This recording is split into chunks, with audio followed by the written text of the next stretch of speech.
How you if you doing? want to have a debate about religion, why you don't host, let's say, for example, scholars or people who have fully knowledge of Go to the scholars of the religion? knowledge. That's actually good advice. If I really want to debate, right, and really get Yeah. some good answers and some full answers, then it would make sense that I go to people of knowledge. I actually agree with you. Matter of fact, I want to show you something. I want to just show you just a little bit about me, okay? Because I do believe that you're correct.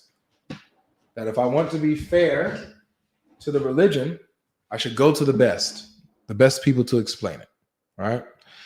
And so I just want to show you, okay? I just want to show you something here, man. So this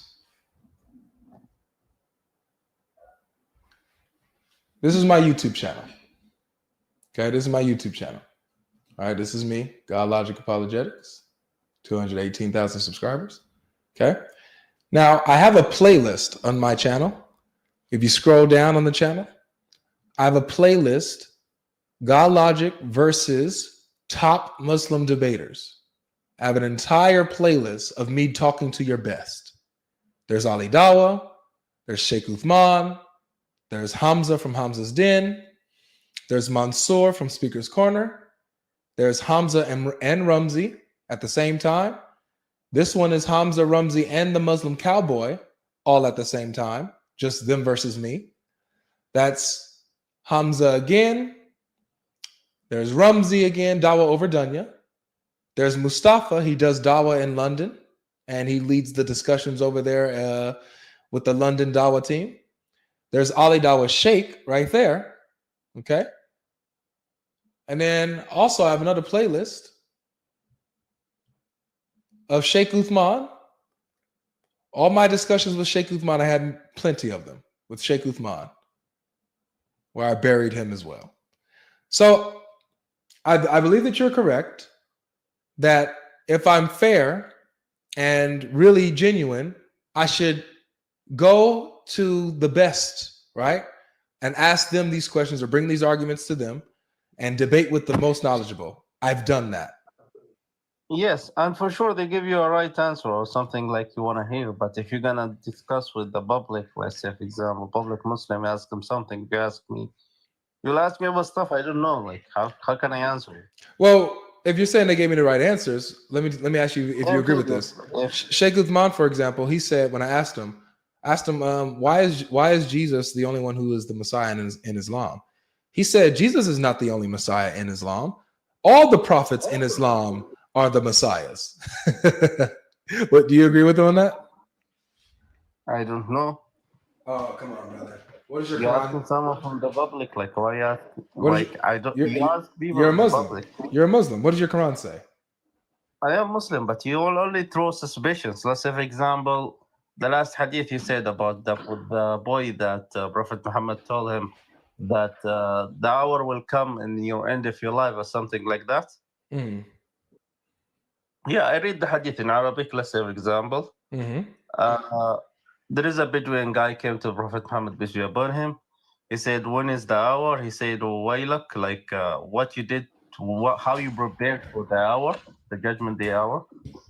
And he said, "I prepared that I be with the Prophet and God." He said that God will put you with your love. Then there is a boy came from the Ansar. He My brother, he passed next to come on, them. man. Respectfully. And he said, the Prophet said that the end of this day, that when this boy, like in the last days he has, Are you dragging on purpose? the judgment hour will be there, right? And it wasn't there. All right. So that's No. not what but that's not what It's not like hold that. on. That's not what I asked you. I asked you, do you agree with Uthman that all the prophets in Islam are messiahs? First, let's answer the suspicious thing that No, you just said. this is the question on point. Then we can get there. Answer this one first. I don't know. I told you. What does your Quran say? You don't know what your Quran says? I don't know. Okay, your Quran, About your Quran says. I know what I'll tell Quran you. say, but I don't know. Let's say, for example, what the Messiah is living. Okay. So what does the Quran say Because about the as far Messiah? I understand, Messiah in the Islam, like Arab leader. According to the his, Quran, who is the Messiah? as far I know, that Messiah mean his feet is masaha. His feet like Yeah. Who? Jesus. His There you feet. go. His feet is mamsuh. Like his feet, there's like no signs in his feet. Nice. Or something like that. That's what I understand. No worries. So according to the Quran, Jesus is the Messiah, correct? You see, you're asking somebody who doesn't know about stuff he doesn't know. I'm asking a Muslim about your Quran, bro. Like seriously, This is the most basic thing, and this is one of the most basic things in Islam.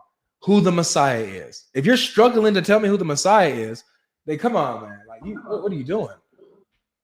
No. I know Jesus. I know how. That's an example how he born. I know his miracles. Like, I know this stuff about Jesus. Good. So you know Jesus is the Messiah. Like Messiah, for example. You know Jesus is the Messiah, correct? Yes. Good. So that means that if somebody says that in Islam, someone other than Jesus is the Messiah, they're wrong, right? I don't know. Ask me about something I know, so I can answer it. You know what? And if I say this is the sad, yes or no, then I'm lying to you. It's okay. Do you like liars? I understand. You're saying that you don't know about this, and so this is my point, man. Sheikh Uthman said that there are multiple messiahs. The Quran says that. Hold on, you're cutting me off. Don't cut me off. The Quran says that Jesus is the Messiah. Your hadith say that Jesus is the Messiah, nobody else. And Sheikh Uthman lied. He lied about it and he got caught. It's your opinion. He said he's lie. If I ask you, you say you lie. You understand me?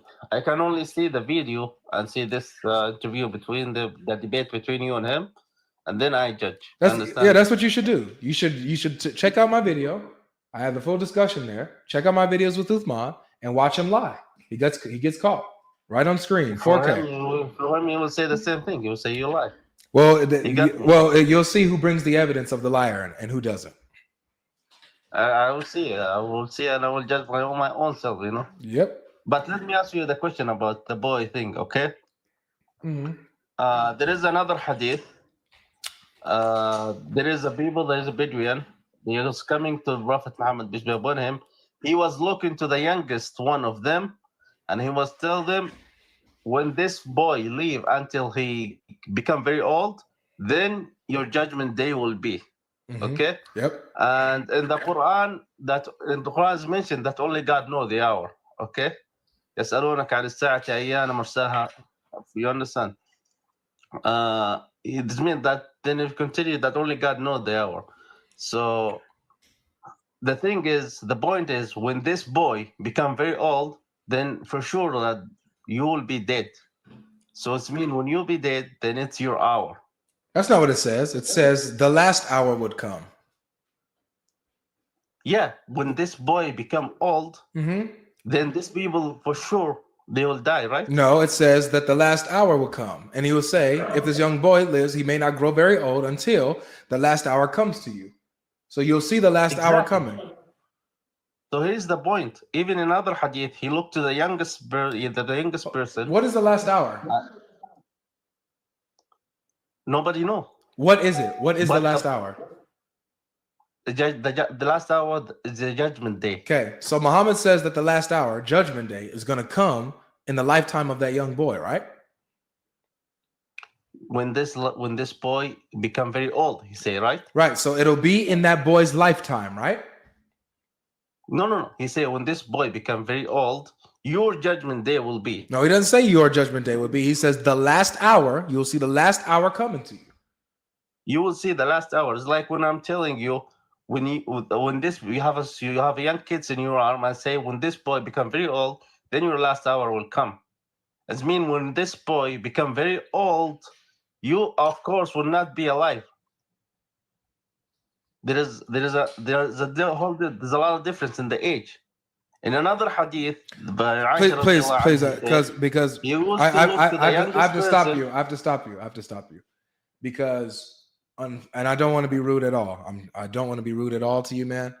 But we're not going to be able to move forward with this type of lack of reading comprehension, man. I'm serious. No. It's very clear. And the Oh, is Quran it? even is mentioned that I'm gonna read it again. I'm gonna read it again. When will the last hour come? That's Judgment Day, right? All right. So it's not when they die. They're not asking when will we die. They're asking about Judgment Day, right?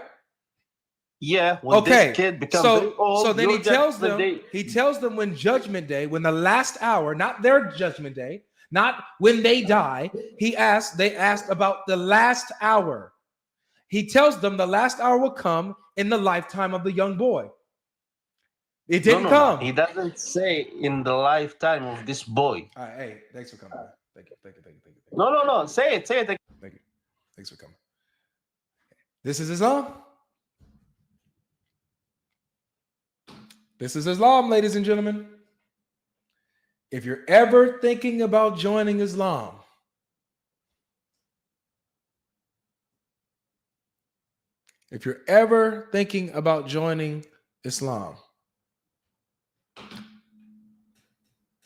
this is what you become.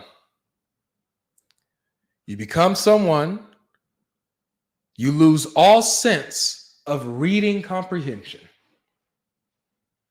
You have to become a blatant liar on the text. You have to lie. And you have to put a bandage over your religion.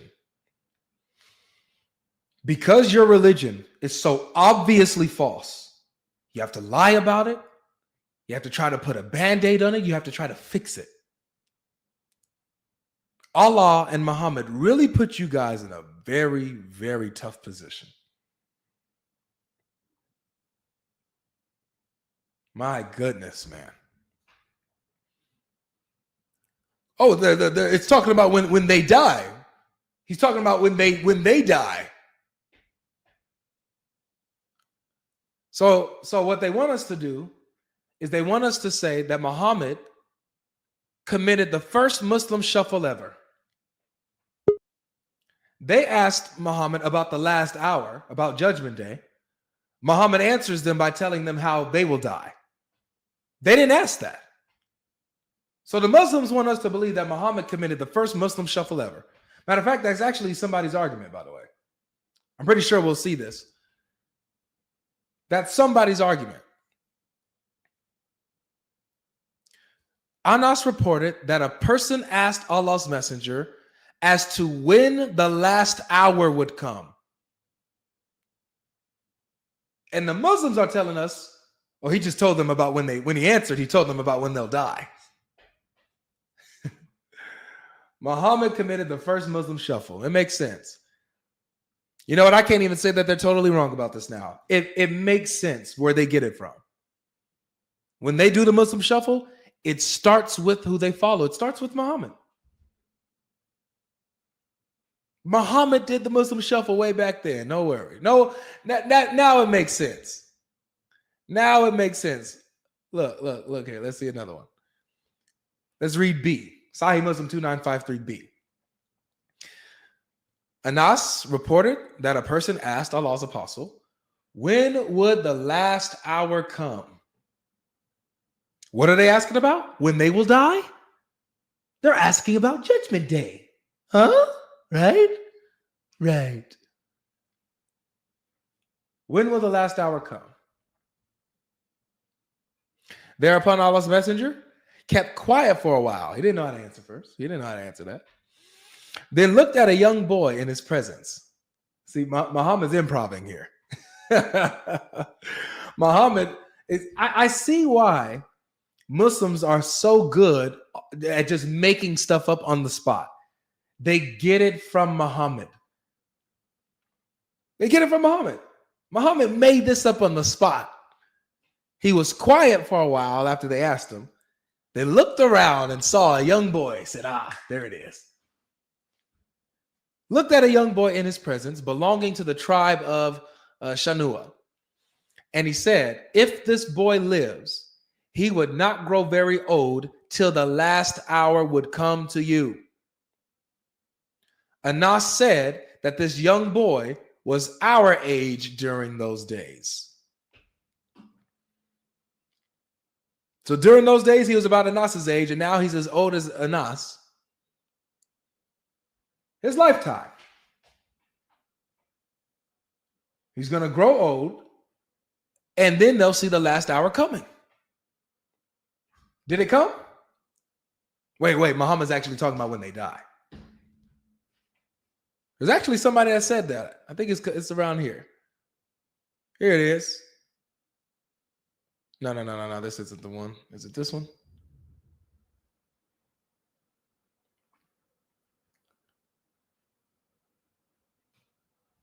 I could have sworn I seen a hadith that puts that in the parentheses or something like that. That somebody said it means talking about their death. Any way to fix this? Amazing. All right, let's bring up our next guest as we're finished looking at that. Rush says with a super chat, thank you so much. God bless you. Says, blessings, Avery. I'm afraid I'm faltering with today's guest. I pray that neither you, chat, or I will be overcome by the specter of more prophet than Muhammad, Sam Shimon, peace be upon him, and that his prophecy may not yet come to pass. No, you're right. We're going to prove that Sam Shimon's a false prophet. Yes, he is right. That in doing this for a long time, your patience with these people will thin. But I will not be cussing them out and stuff like that. Won't be happening. I'm still going to be a cool, smooth old man by that time comes. Less patient, but still smooth. I mean, look at Sam's debate with Khalil. Didn't he look like I was rubbing off on him? He was so smooth. He was respectable. He was polite. You know what I'm saying? That's because I am rubbing off on Sam. Okay. Go and tell him that. I'm rubbing off on Sam. Okay. Look at the evidence, guys. Look at what the evidence is showing. What do you see? Someone said, say no, Diddy. Pastor Logic, what's up, man? Your background's a little loud. I'm all right, man. How are you? Are you at work? Can you get to somewhere quieter? Wait, I'm in quiet area. I'm in my room. So what is that noise? Is that a fan or something? Oh, yeah, that's the fan in the laptop, yeah. You mind turning that off just for the sake of the live? You can't really turn it off. It's in the laptop. It's in the what? It's in the laptop. It's built inside. Oh, so the laptop's making that noise. Yeah. All right, let me see what the audience. Audience, is the noise bothersome? Or are you guys okay? Can we hear him good? Can you see me? I don't know if that buzz is going to be able to cool. No, that buzz is too loud for me, man. It's Too loud for you? Yeah. For them, it's good. Hold on. Let me take my headphones off. Let's see how it sounds. Still loud? Oh yeah, guys, I can't do the buzzing. I'm sorry. Y'all may be able to do it. I can't do the buzzing. All right, man. I'll speak to you then. Can you join on your phone? I think so, yeah. Yeah, try to join on your phone. Okay, let me leave then. All right. Man, I must got some sensitive ears, man. I can't do it.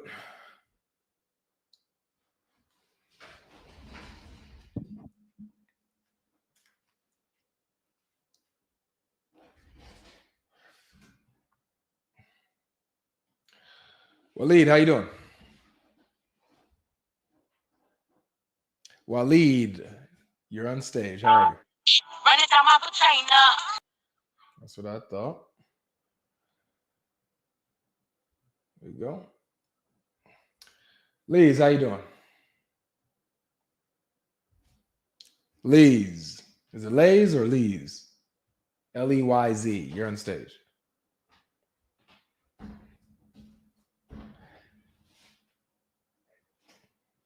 Lays, you're on the stage. Going once, going twice.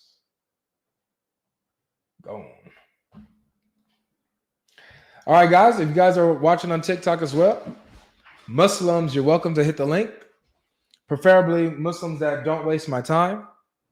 So if you know that you waste my time, amen, I'm not going to bring you up. Please don't even bother requesting when you are known to be a waste of time. That's part of your character. All right. So go ahead and drop. Come up and tell me why you guys dislike Paul.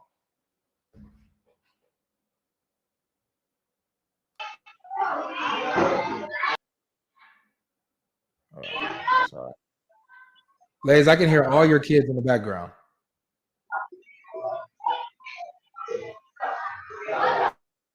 All right. Just going to go ahead and ban that person.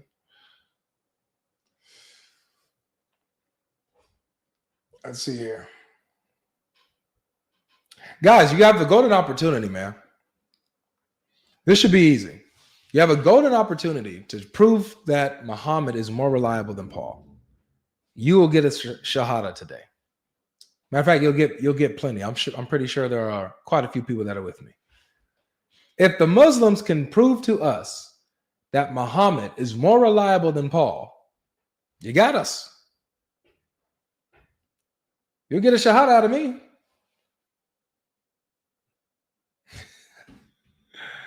Avery, you're turning into Sam complaining about the sound. Oh, man, I can't stand unnecessary loudness.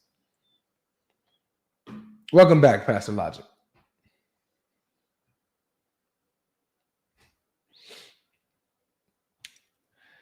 You're on the stage, man. You're on the stage.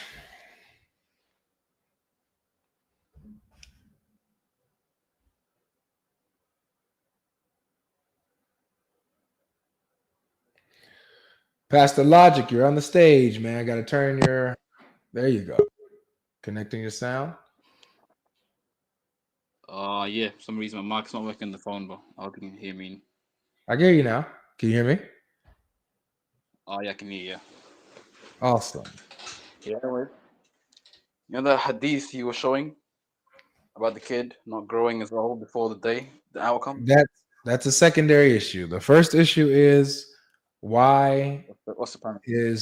Why don't you like Paul? Can you prove that Paul is less reliable than Muhammad? What makes Paul not reliable to you? What makes Paul not reliable to me is the fact that he has adopted the corrupted Bible. He adopted the corrupted Bible? Yeah. So the Bible, I'm sure Paul affirms the Bible. He agrees with all the four Gospels. Matter of fact, he's even made his own writings, the writings of Paul. And that's part of the New Testament, isn't it? You're talking too fast for me. Oh, sorry. So I was going to say, so Paul has something called the writings of Paul that's embedded in the New Testament. The writings of Paul are embedded in the New Testament. It's not called the writings of Paul. That's just what they are. But go ahead. Wait, so you're telling me Paul didn't write them? No, yeah, Paul wrote them. You said that they're called that, like that's their name or something. Like no, of course. No, of Okay. course they're called Corinthians and those kind of stuff. Okay. All right. Yeah, so that's my main problem with Paul. Is that he accepted the Gospels? Yeah, there you go. The Gospel accounts? Yeah, the Gospel account. Whereas Muhammad, sallallahu alaihi wasallam, Mhm. I have adopted his belief because I believe he actually received divine revelation, the words of God, not the writings attributed to God, and that was preserved authentically, which is still present with us today. That's why I take Muhammad as a messenger of God. You know what you just did? Yeah. You just entered our favorite segment. You know what that is? Let me guess.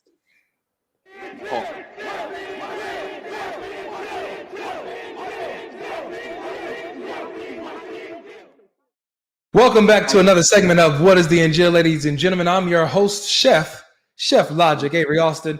And today we have Pastor Logic on the stage. Say what's up to the audience, Pastor Logic.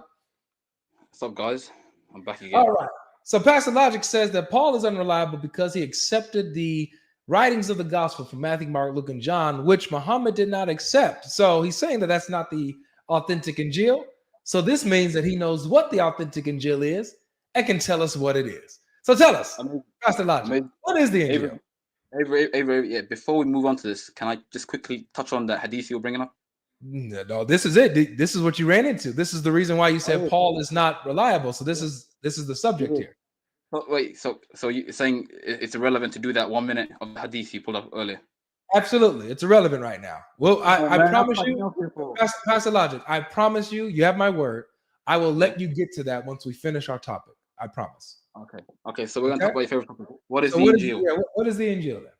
Amazing. As I'm sure you're familiar with chapter 5, we are clearly told what the Injil is. So the Injil is similar to the Quran. It is one of the 4 books divinely revealed by Allah that was given to Jesus. And notice keywords. It was given to Jesus. It was not attributed to Jesus by later authors writing a biography of him. Would you agree with that? Yeah. Would you agree with that? What was that? Amazing. So at least would you agree with that part? We are saying that this. I know what you're saying. I'm asking, what was that?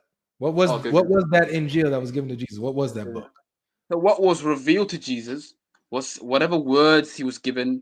It wasn't like, I think what's intentional. It wasn't a physical book that was sent from the sky. Okay. It wasn't a physical book. Yeah. It wasn't like It wasn't like the new Bible. It wasn't the Quran, the physical copies we have today. These are printed editions. Yeah? So it wasn't in that form. It was revealed in the form of words, just like Muhammad Sallallahu Alaihi Wasallam received it. Yes. Got it. So what you're saying is that this was an oral revelation that Jesus went around preaching. Yes, of course. That's my position. If I'm correct, I stand to be corrected by the community. Yeah. No. I think that's the general view. So okay, I hear what you're saying. So the Injil is an oral revelation that Jesus was going around preaching. Still don't know what that is just yet, but let me just probably help us out by asking another question. Was it written? Was it written? Mm-hmm. Now the history of Jesus is unclear to us because, as you know, we don't have a lot of documents. That's not what I asked. The only thing we can ascribe to Jesus of the gospel is what the Quran confirms. So no worries. Was the Injil written? That's all I asked, brother. Wait, say again. What's your question? Was the Injil written? Written. So are you saying, was the Injil written by Jesus, or what are you saying? I'm just asking, was it written at all? Was it written at all? Yes. I have no problem with the stance that it was written. Yeah, I have no problem with that. Okay, got it. So the Quran was written by who? I'm sorry, the Injil was written by who? Okay, now here's where my knowledge gap stops. I don't know if Jesus himself wrote it, but I am assuming, just like the Prophet had companions, his disciples went on and wrote it as well. Nice. Okay, I got you. So his disciples wrote the Injil, the gospel that Jesus was orally preaching. His disciples wrote it down. Nice. So my question now is, ultimately, I guess we got here, because it sounds like you believe exactly what I believe. I believe that Jesus was going around orally preaching the gospel, and his disciples ended up writing down what he preached. Yes. So my question to you is, how do you know that Matthew, Mark, Luke, and John didn't write the Injil? Amazing. Now, I think, do you know how sometimes the Muslims come in and tell you that Jesus is a Muslim, and then you get agitated by that, and then you allow them, you basically make them disprove it by asking them questions? I guess that's my tactic. Yeah. I'm going to use the exact tactic. Now, I think, despite you asking that question, I think you know yourself that the Gospel of Matthew, Mark, Luke, John are actually not the Injil, because the authors are anonymous. Would you agree with that? I don't, but let me go with you. Okay. Let me grant that they're anonymous. So when you say anonymous, means we don't know who wrote them. We don't know who wrote it. Matter of fact, the names we're giving them, I don't even know. I don't even understand why we're giving them since they're anonymous. Okay, I got you. Wait, stop there, because that's important. Yeah. So then, who are the writers of the Injil? The Injil or the New Testament? The Injil. Who are the writers of the Injil? Earlier we agreed that the disciples of Jesus must have written down the Who, Injil. who are they?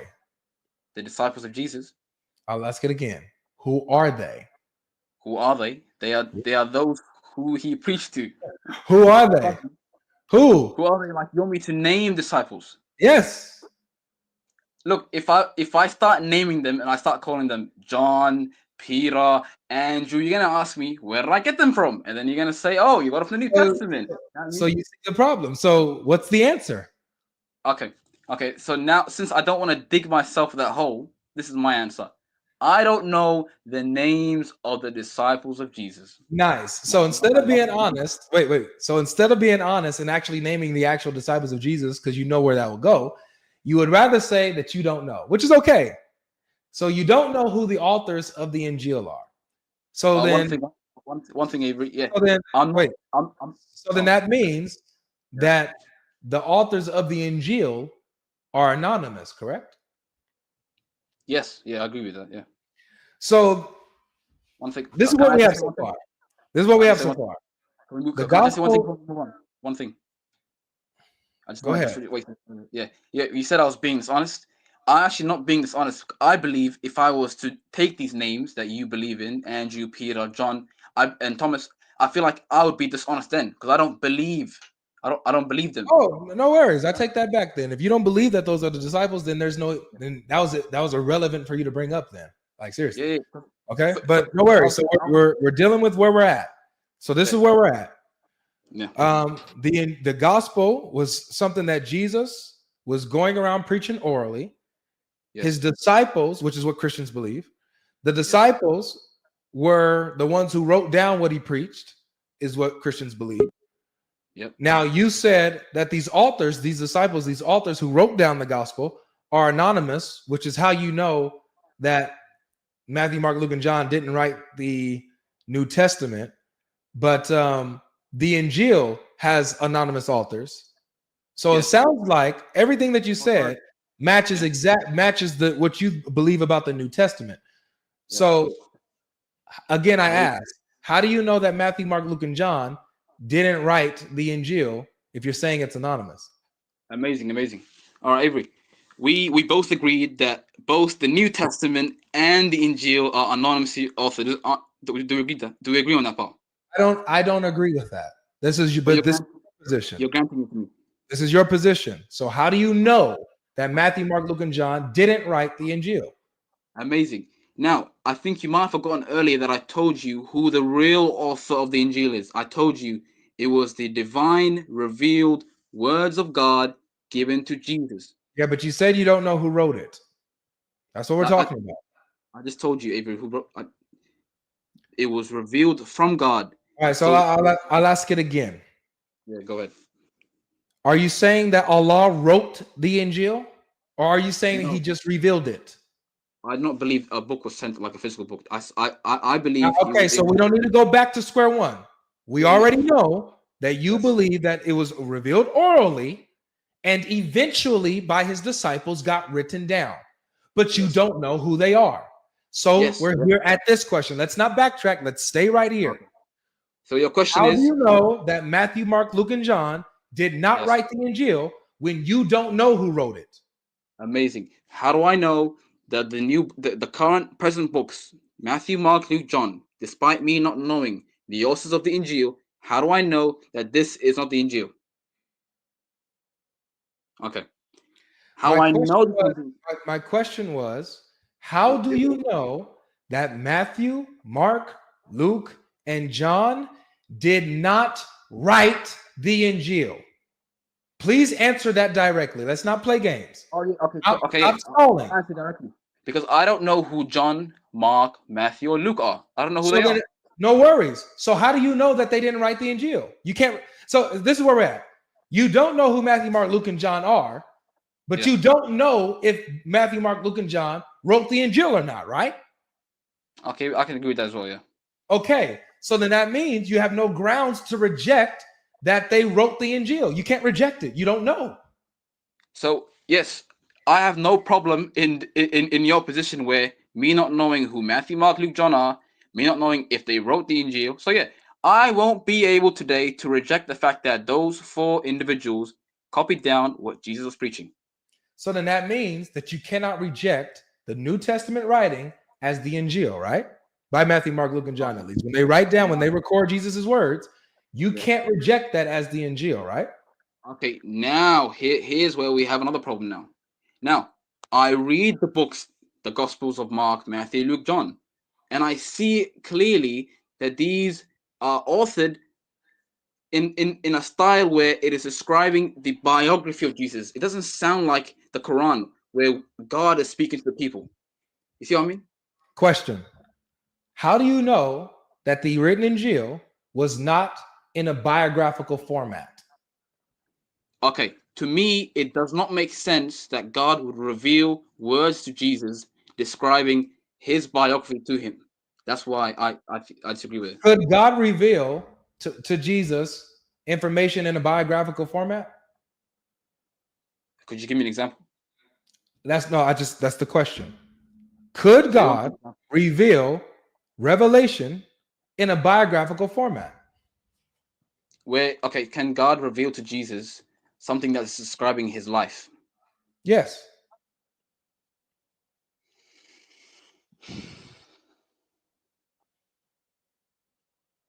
I believe God is capable, but I do not believe that's what God revealed to Jesus. That's my No answer. worries. I understand. You don't believe that was the case. However, it's possible, right?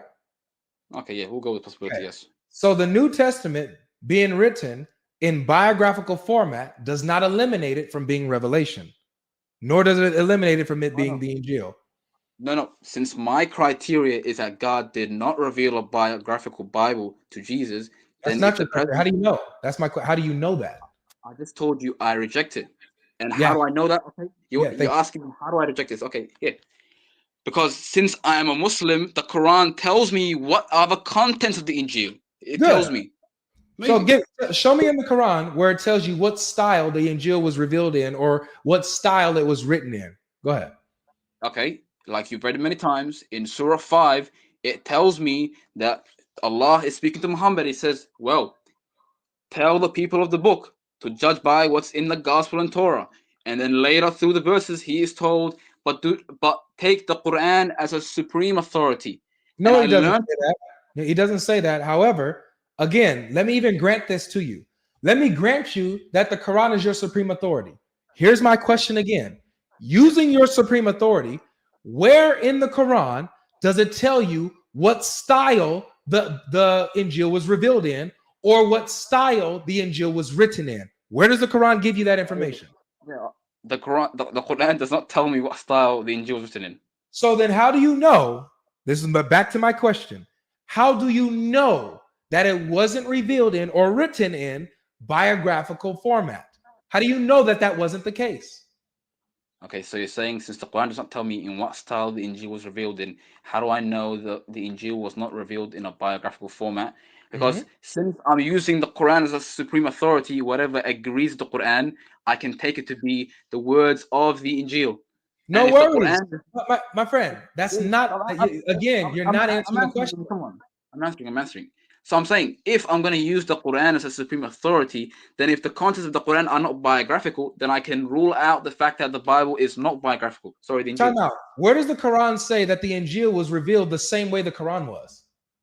No. It tells me, the Quran tells me that the Injil was the words of God, just like the Quran, the Torah, the Zabur. It doesn't say just like the Quran. Show me where it says that the Injil are the words of God, just like the Quran. Where does it say that?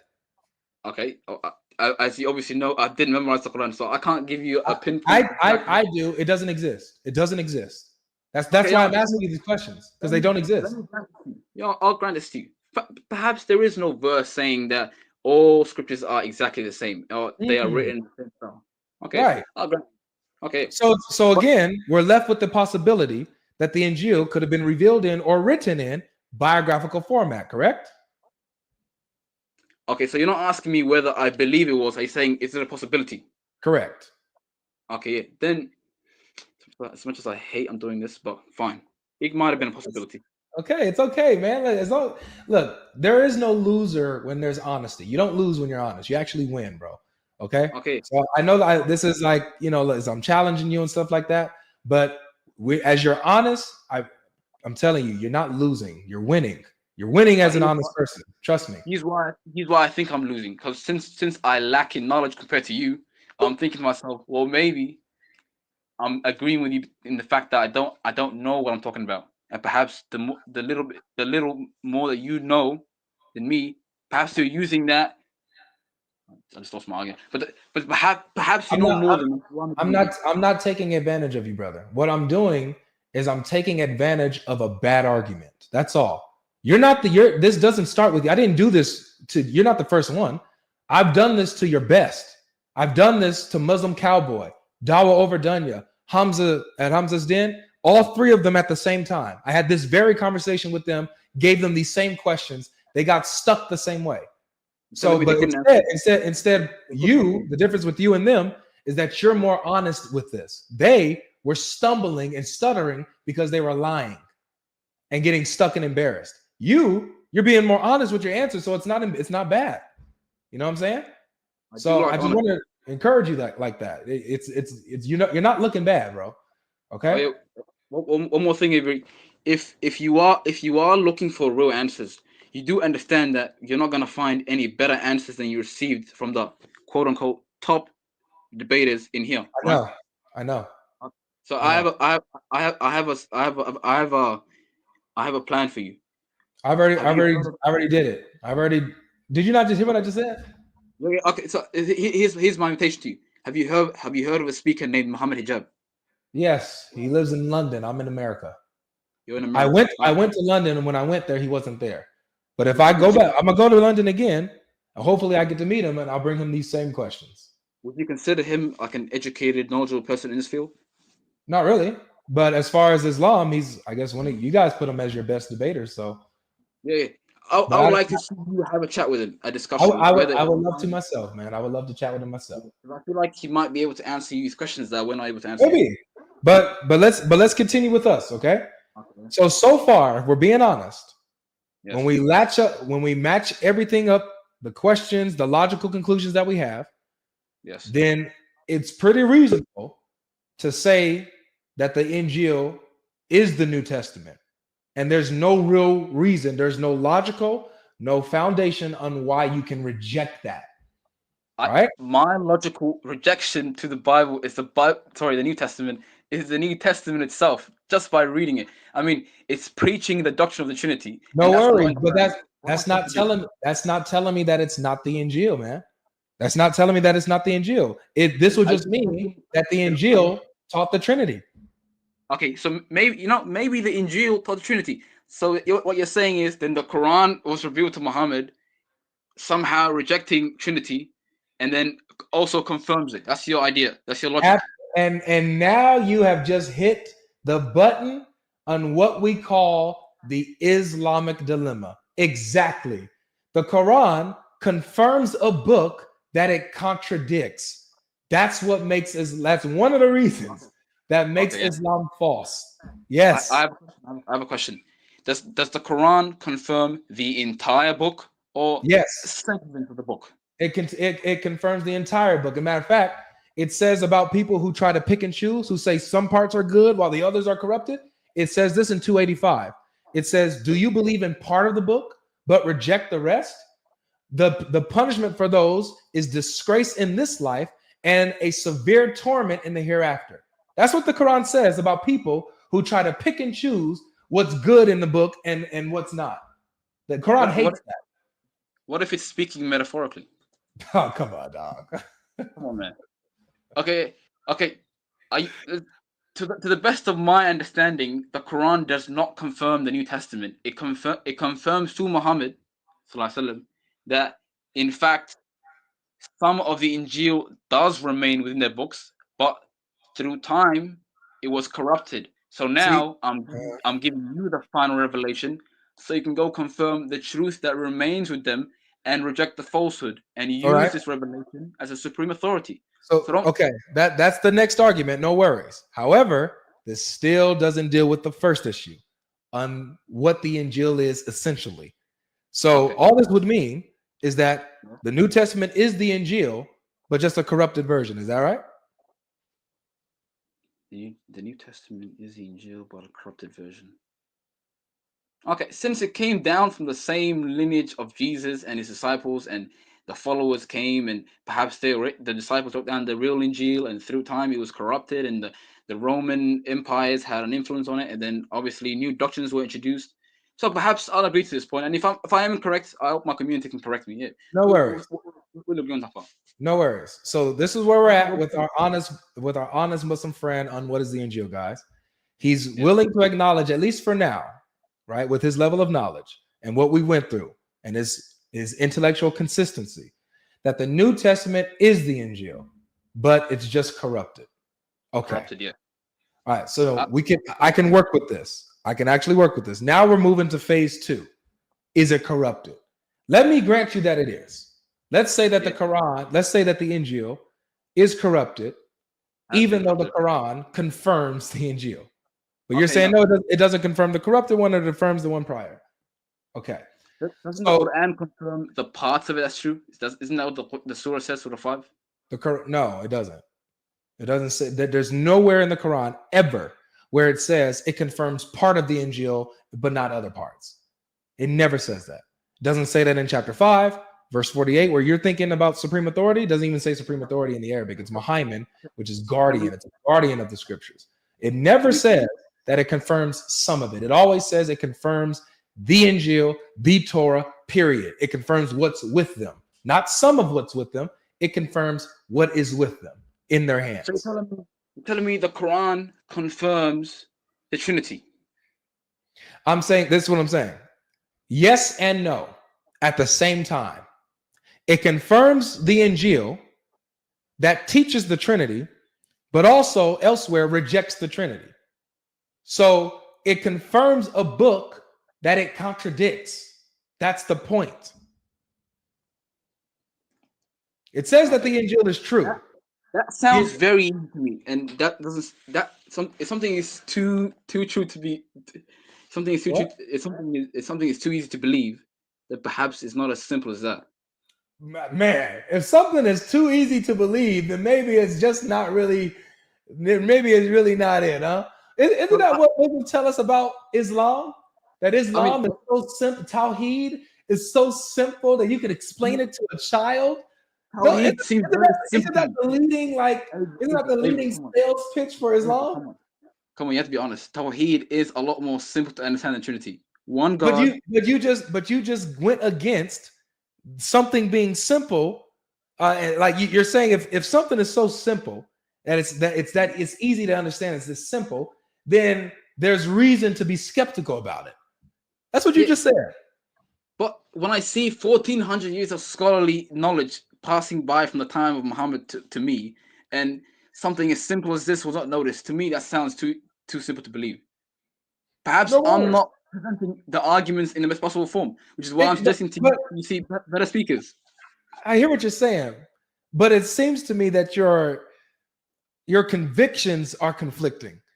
And like in one way, you're skeptical of a simple argument. An argument that's so simple and easy to get, you get it, and you're like, that's a little too easy. Like, there's something got to be wrong with that because it's too easy. However, when it comes to Tawheed, it's very easy and simple, as you say, and you're perfectly fine with that. Not skeptical at all. Matter of fact, you praise it for its simplicity. Yeah. Perhaps it's the belief, it's the comfort, it's the peace it has offered me. How does that make sense? Do you hear that? I know, because you've been smart this whole time. That's, you know what, matter of fact, you earned the name Pastor Logic. Because you've been logical so far. Do you see how that's inconsistent? How you're cool with one thing being simple and easy, but you're skeptical about another thing being simple and easy. You see how that don't make sense? Okay, that is conflicting, but isn't that part of life? Sometimes things seem easy, and you're meant to take them, but sometimes if they seem too easy that they raise suspicion in you, then you must question it, isn't it? No, I think that you should question everything, whether it's simple or complex. You should be consistent. That's why I'm trying to learn this stuff right now. I'm trying to question everything. Okay, also, I have a question. Wait. we're at a very, very important part because I think you're getting it. Can I ask you a question later after this? And what? Can I ask you a question about the New Testament after this? Not just, we're on a point right now. I want you to focus on the point that we're on. Okay? We're on the point where you're getting the argument and you see how easy the argument is. Now, just because it's simple doesn't mean that it's wrong or flawed. As a matter of fact, it's perfectly logical. Perhaps it does. Just because it's easy doesn't mean it's wrong, but it also doesn't mean it's true. That's another thing I have to consider. Well, we just got to look at the evidence. That's all. And this is the point. The argument is so simple and easy. Anybody can use it, and it's airtight. It's irrefutable. That's why it's so easy, because it's backed with evidence. That's the whole point. You're telling me the only way to refute it is to reject it and close my ears. Well, that's not refuting it. There's no escape. I'll tell you the escape. The only escape from this argument is to throw away the Quran and say, you know what? That's it. I can't because it's logic. This logically follows, and so I can't believe that. It's false based on the logic and the evidence. That's the only way out. What if the holistic message compels you over the other messages? It can't. That doesn't mean anything. What for example, Mormonism, Jehovah's Witnesses, Satanists, all these people that are in these religions and ideologies, these messages they feel conform to them and compel them, right? That doesn't make it true. People can be comfortable in a lie. Just because you're comfortable or feel good doesn't mean it's true. Get out of there. If it's a lie, I don't want to be comfortable. If the truth is uncomfortable, I want to be uncomfortable for the rest of my life. What if you're deficient in knowledge? What if you think it's so easy, and you're just lying to yourself if you deny it? But what if you just don't know what you're talking about? What if the people who are not more knowledgeable than you can present this idea in a better way? Then study. That's all I'm saying. Yeah, that is my plan. I'm trying to study more. So what I'm saying is that after understanding what the argument is, go back, study, look at what people say. What are some answers and some objections? And be honest about their answers and objections and see if it holds. If it doesn't, then remove them. If it does, bring it back to me and we'll go over it. I believe I want to see it. All right. Do you want to move on from this? Or? Do you understand the argument? The argument is that the Quran confirms the Injil, yet contradicts the Injil at the same time. No, okay. But remember earlier we agreed that the New Testament could possibly be the Injil, not the Injil. So we agreed that the New Testament is the Injil, but you're just saying it's corrupted. I cannot remember agreeing that the New Testament is the Injil. Oh man, don't make me play it back. I'll pull the live up.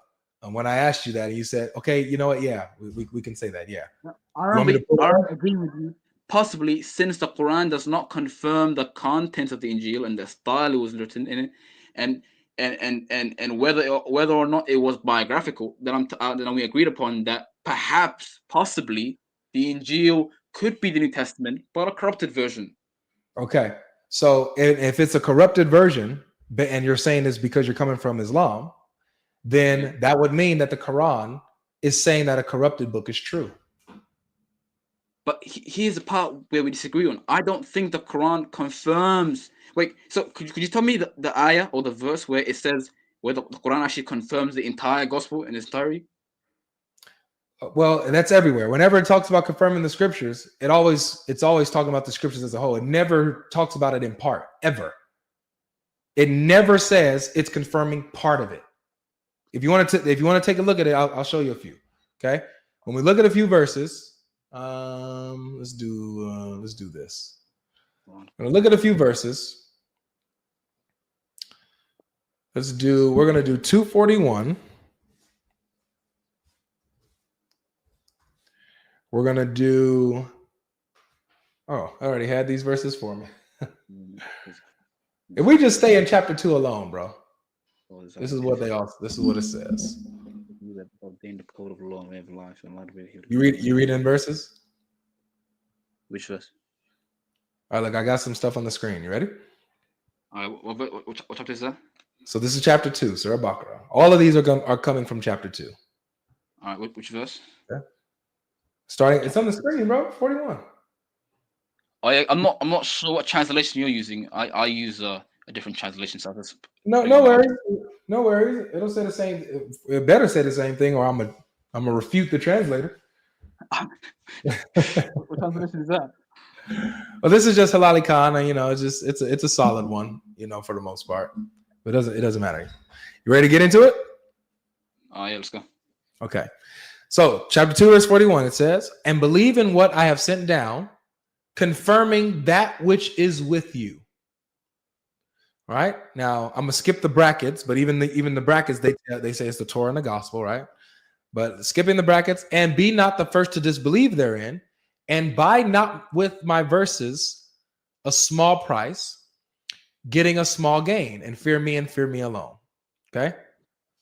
So, firstly, it says that he sent down the Quran, confirming the scriptures that's with them already. So, in Muhammad's time, in the 7th century, the Quran is saying that the scriptures that's with the Jews and Christians are good. They're true. It confirms them. Not some of them. It says what is with you. The word in Arabic is bayna yadehi, that which is in your hands. In your hands, okay? Yeah, I know that. Yeah. So I agree with you that the Quran confirms at the time of the Prophet that the Gospel and the Torah was with them. Yep, and true. Not just that it was with them. It's confirming it. It's saying when you confirm something, it means you verify. It means it's true. It is there. So it's here. There. It's here. It's with you. It's true. Now, yes. Is the contention? So you're saying the gospel is there in the Torah. Is the contention, or is the problem not? Okay, then if the Quran confirms the gospel, and the Injil is with the people, but the Quran differs on the message of the Injil. Sorry, the gospel. Then that means that the Quran is false. There's two logical conclusions I can make. Either the Quran is confirming the fact that the people of the book at those times had the Injil and Torah with them, but not the complete version, and it might have contained corruptions. You can't say that. I'm drawing conclusion. You're gonna like the second one. Either. Yeah, the first one is impossible. Okay, no, but we'll get to that point first.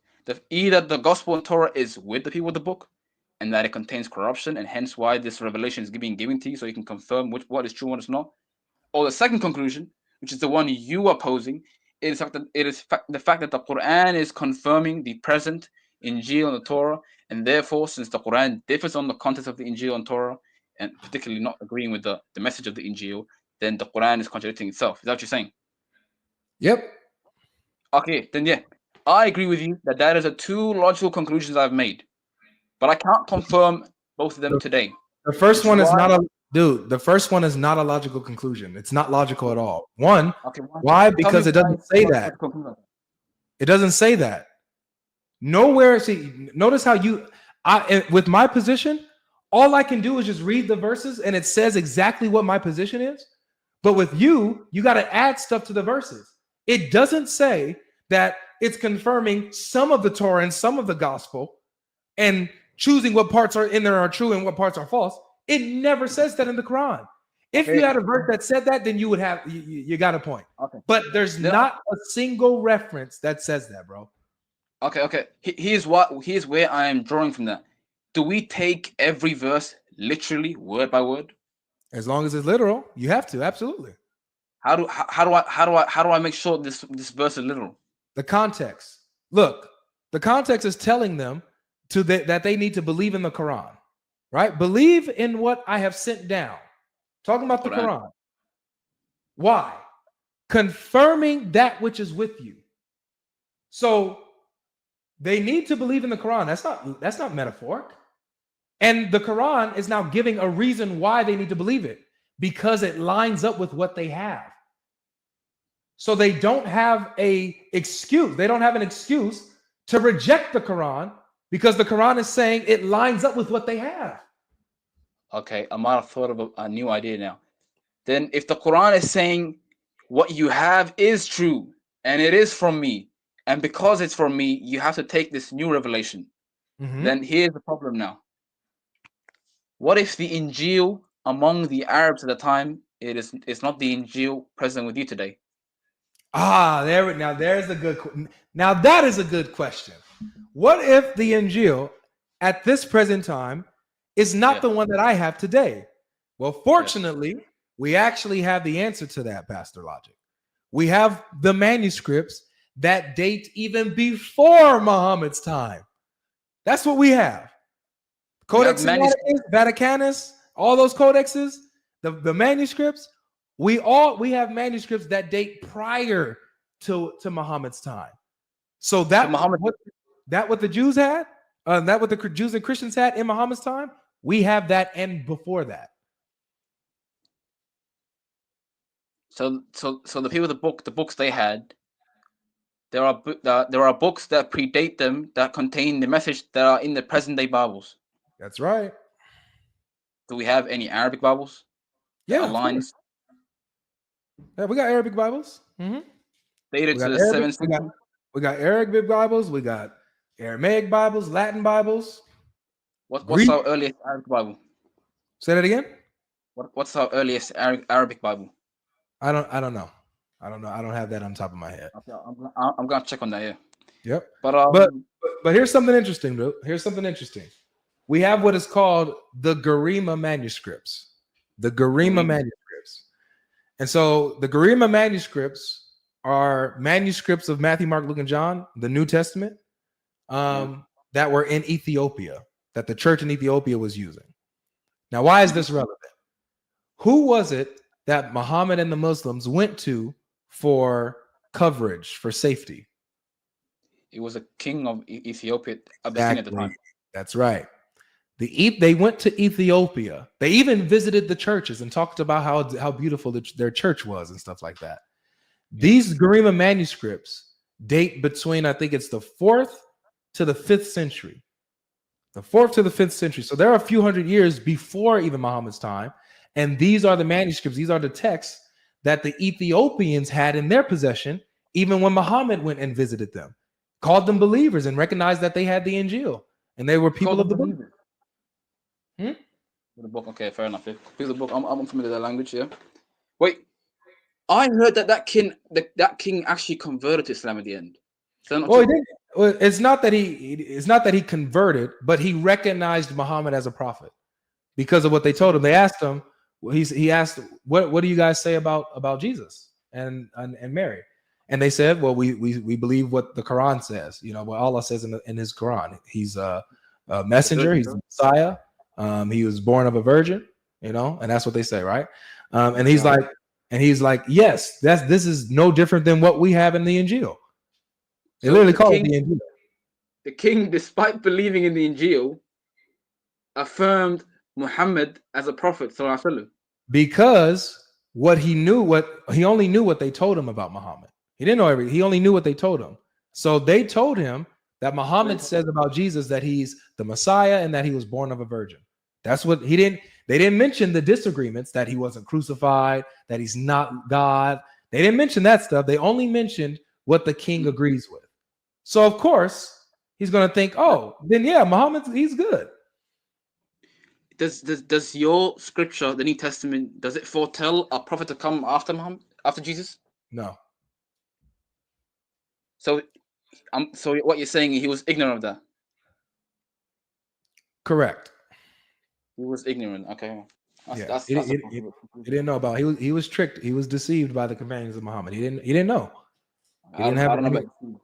Anyways, I would say. Okay. And wait, you mentioned Jesus being the Messiah, and I saw you had disagreements with Sheikh Uthman about the Messiah. Yeah, what is your problem with the Islamic concept of Messiah? Before, that's a different point. We could talk about that on another day. And as you can see, you're more than welcome to keep coming. Right? It's probably like your third time here, probably second, third. You can keep coming as much as you want. You're one of my favorites. Okay, so yeah, we could talk about that next time. But I want to solidify this.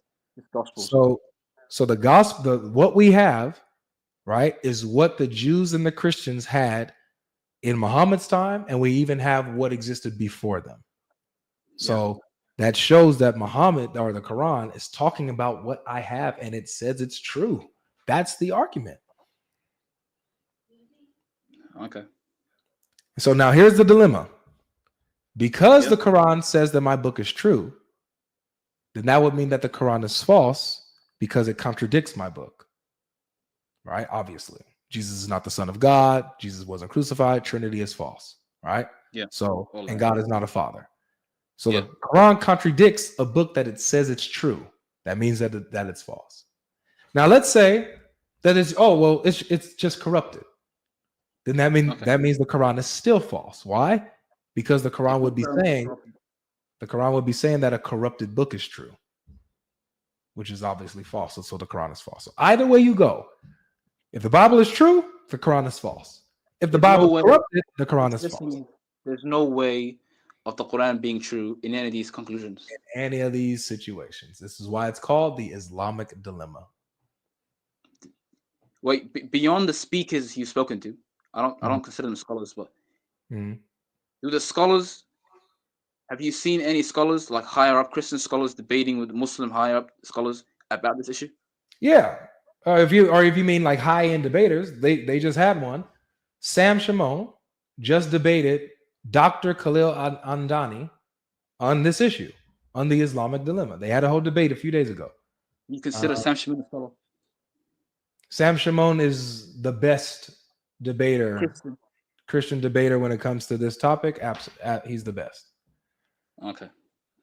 I didn't know that one. Okay. He's the absolute best. He'll be able to show you way more than what I'm showing you, you know. But but yeah. So this is what it is. So they debated, and the doctor, he's a Muslim, but he's a Shia Muslim. I think I don't know if he's Ismaili. I'm not exactly sure. I don't want to misrepresent him, but he's a Shia Muslim, and but he's a solid debater. He's a smart guy. I have to admit, he's a solid debater and a smart guy. On this topic, bro, he got stuck. He couldn't give good answers. You know, nothing that solved the issue. Just more questions. More questions. So, yeah. Okay, I think I'm gonna take this with me. You provided some valid arguments. I'm not going to dismiss them. Something to think about, which is why you told me to study. Yes, I'm going to study, and then obviously, I believe in truth. I'm going to be honest with myself. I'm going to see all the evidence, and then I'll take whatever I take to be the truth. I'm not going to lie to myself.